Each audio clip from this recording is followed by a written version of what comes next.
ఇంతకుముందు గన్లో పిస్టల్లో ఉండేవి బుల్లెట్స్, ఇప్పుడు ఎక్కడున్నాయి? మెసేజ్ రూపంలో తిరిగే మెసేజ్ బుల్లెట్స్, బ్రేకింగ్ హార్ట్స్.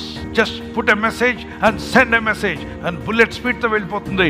మామూలు బుల్లెట్స్ అన్ని పనిచేస్తే 1 కిలోమీటర్ లేదా 2 కిలోమీటర్లు, ఇంకా శక్తివంతమైనది 5-10 కిలోమీటర్లు. ఇక ఆ తర్వాత ఏ గన్ను పనిచేయదు. కానీ ఈ సెల్ ఫోన్ గన్ అనేటువంటి మెసేజ్, బుల్లెట్ మెసేజ్ ఈ దేశంలో వదిలితే అమెరికా దేశంలో నుండి కూడా తగులుతుంది. ఊదిగంతముల వరకు టెక్స్ట్ బుల్లెట్ వెళ్ళిపోతుంది, దూసుకొని వెళ్ళిపోయి గుండెలను పగలగొట్టేస్తున్నాయి. కొందరు మెసేజ్లు మనిషిని తను తానే మర్చిపోయి వలలో పడిపోయేలా చేస్తున్నాయి. ఇంతకుముందు కోళ్లు పట్టేవాళ్ళు, అలాగే పక్షులు పట్టేవాళ్ళు అడవిలోకి వెళ్ళి పెట్టేవాళ్ళు. ఇప్పుడు ఎక్కడ అడవిలోకి వెళ్తుందా? అందరూ సెల్ ఫోన్లోనే మనుషులు పెట్టేస్తారు. రకరకాల మోసపూరితమైన కార్యాలు జరుగుతున్నాయి. అందుకే యవన కుమారులరా, యవన కుమార్తెలరా, వాక్యంని మీ గుండెల్లో పెట్టుకోండి. ఈ వాక్యం మిమ్మల్ని పాపానికి దూరంగా ఉంచుతుంది. తొట్టిల్లకుండా కాపాడువాడు ఎవరి రక్షకుడు? నజరేయుడైన యేసుక్రీస్తు ప్రభు.